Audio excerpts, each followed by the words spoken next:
lạc giữa nhân gian mênh mang, một người mang nỗi buồn không bên, giữa ngàn ánh đèn soi thế gian. Không ai thấy tim ta chênh vênh, ta lạc giữa nhân gian vô tận, gọi một tiếng cũng chẳng ai nghe. Chỉ còn gió cũng chẳng làm bạn đi hết đêm dài, vẫn cô đơn thế.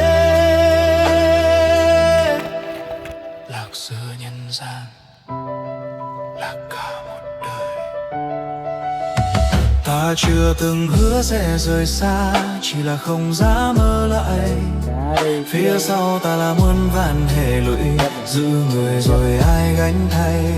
Nhân gian rộng mà lòng ta hẹp, chứa không nổi một chữ chung. Ta chọn làm kẻ không được nhớ, để người thôi phải chờ mong. Nếu hôm đó ta quay lại, liệu có giữ nỗi